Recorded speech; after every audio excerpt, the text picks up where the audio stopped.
Hello and welcome to Alive and Composing with today's guest, Rudresh Mahanthappa. Nice to be here. Please state your name properly for the record. My name is Rudresh Mahanthappa. We have a very important question to ask of you. Are there clouds in India? Are there clouds in India?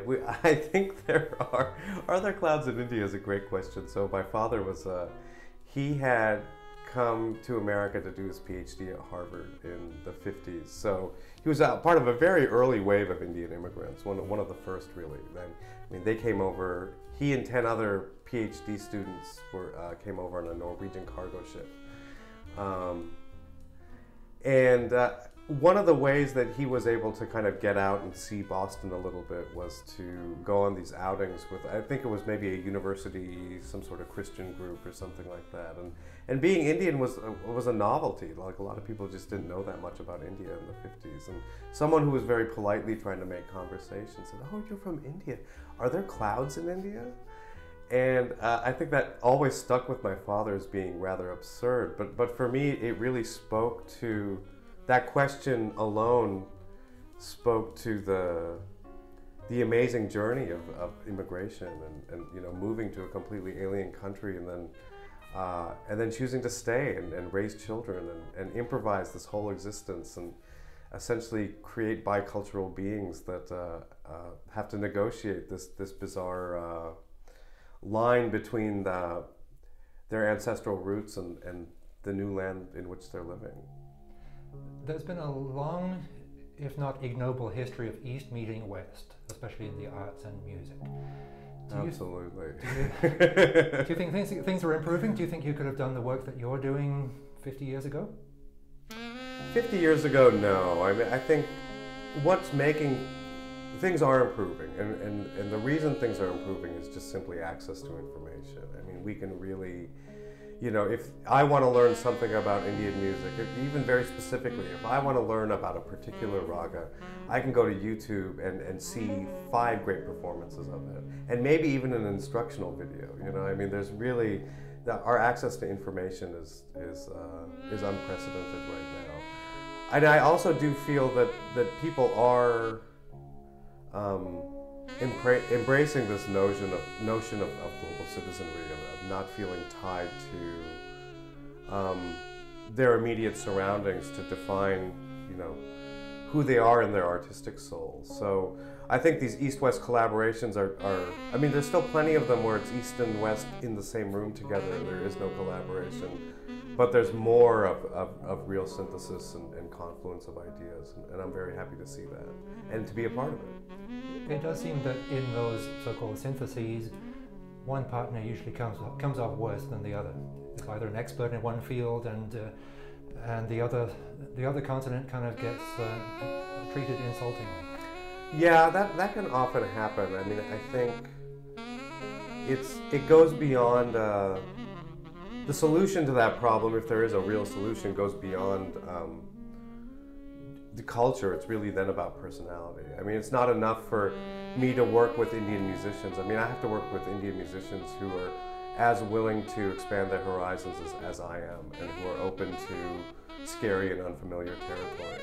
And we're on the journey together. So it's not, you have to find the right people who are willing to do this. And those people are rare, you know, it takes a while. Especially in your work, it seems it's beyond two things, and it's beyond fusion. It is just what you do, because you know the Indian world and the jazz world, you know, are kind of irrelevant. They're both equally good if you want to separate them, or if you just take it as this is the music you make, as something uniquely, you know, fresh and full of personality. It's just deal with it on your terms. Yeah. Well, thank you. I appreciate that. I think that. Unfortunately, we have to use these terms. Like, I mean, you know, people say, "Oh, what do? You play jazz?" It's like, I say yes because I don't know what else to say. So do you have a half hour for me to explain to you what it is I exactly do? And during that half hour, I'm redefining what that means for myself. But, you know, we do have these labels, but yes, I mean, I really just see it as music that's part of a larger continuum. It's not Indian music, it's not jazz, it's not world music, it's not, you know, it's not a lot of things, but it's important to me, and it seems to reach a lot of people, and it has a message very relevant, I think, to where we are today, just both in regard to art and politics. So I think you just had to run with it, you know? As a performer, you've got your own instrument, your own chops, and your own history that led to those things. But as a composer, how do you lead others into that world of yours? Oh, that's really interesting. I mean, I think you know, again, it's about personality. It's finding the right people and you know, setting these structures in motion that really highlight what my bandmates or collaborators do, but challenge them at the same time. So that's always interesting, and it's different for every scenario. I like, you know, I just wrote this piece for the PRISM saxophone quartet, and there's a section where they do have to improvise, and we had these discussions about how best to structure that, and the improvisation area of the piece was, for me, was very much coming from kind of a Bartok sort of space, but the overall piece has a bit of like an Indian rhythmic propulsion and of course a jazz tip as well, and trying to find the place where all of those things intersect had just as much to do with the people I was working with as it had to do with the writing itself. So it for me as a composer, my vocabulary is inspired by lots of people. I mean, Bartok is huge for me. Schoenberg and Webern are huge for me. But you know, Duke Ellington is huge for me, and a lot of terrible 80s rock is very influential as well. And I think the important thing is to never second guess what you feel is valid, and let that emerge as part of one, you know, as part of your larger palette. You're still a youngster, but have you been around long enough to see other people kind of emulating what you do or learn from your example? A little bit, yeah. It's interesting to see, like occasionally I see YouTube videos of people playing my tunes, which is always really fun. Yeah, there have been a few people that come along and it's like, wow, like you actually kind of made what I do look kind of easy. But you know, that's par for the course. I mean, especially when I look at the evolution of jazz, you know, let's say you have Charlie Parker, and then you had, you know, hundreds of alto players that tried to emulate that, and out of that comes an individual voice of someone who dealt with Charlie Parker's vocabulary and did something else with it. And then you have Coltrane, and then you have what came after that. And I think you always have the emulators, and out of the emulators will come is someone that's seeing beyond just copying or regurgitating, and someone who actually is looking at the building blocks and the fundamentals and makes something new, and then that kicks off another generation. And we're also at a time where the schools are just turning out so many great musicians, like technically great musicians. So, and again, with that combined with the internet, you know, yeah, I meet people who can play stuff that I play. It's like, oh wow, okay. So beyond the technique and beyond the actual sounds that we hear, is there anything else behind the music that emanates from a traditional background too? Is there a devotional aspect to the role of music in your performance, as there might be in Indian or Carnatic music? Or is it, and I know right now you're working with dance as well.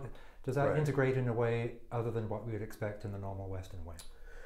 Maybe so. The interesting thing with working with the dancers, I'm working with Ragamala, this wonderful dance company that's based in Minneapolis, and it was interesting to me. When I write, I'm always thinking about imagery. I'm thinking about whether it's sonic imagery or actual visual imagery. There's a sense of imagery. With the dancers, with this company in particular, in this tradition, there's a great emphasis on poetry. And so we're always having these conversations about poetry, and I've never actually really thought so literally about, you know, about written word as that applies to the music. So that's been very interesting for me. And in performance, I always start almost every performance with something that's alap-like. And the alap in Indian music is this kind of open, out of time, you know, traditionally it's like the introduction of the raga or something like that. It's slow and meditative. And I always saw that as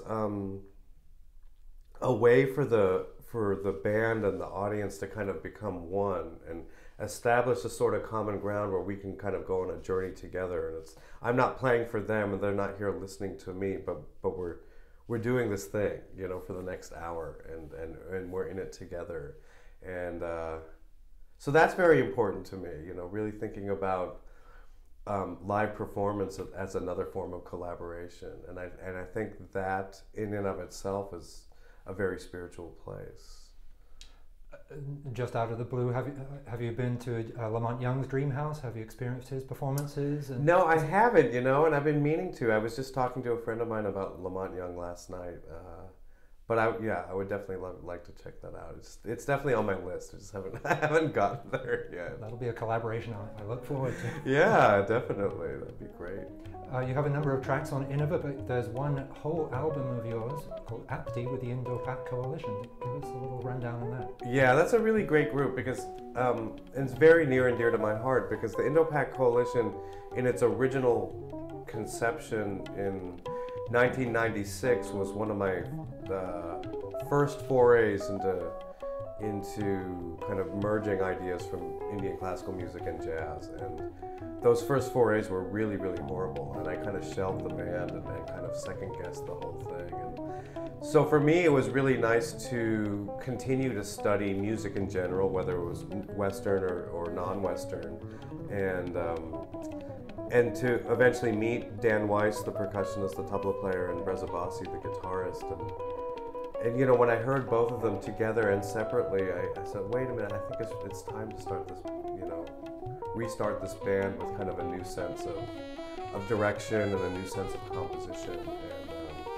And that's when Innova happened to come to me with, you know, this idea for this possible, you know, this avenue for producing the album. So I feel like all of that lined up so beautifully, and now that band has really just an amazing life of its own. You know, we're talking about the next album. We just did 3 nights at the Stone in January. This, you know, blew the roof off the place. And we're really in a good space, and we're really the next step with that group is a new body of work, and we're probably going to start involving some electronics and some live audio processing. And Dan is also playing a hybrid percussion set where he's sitting on the floor, but he's kind of playing bits of the drum kit, and it's really just something else that, you know, I'm very grateful we were able to release that album.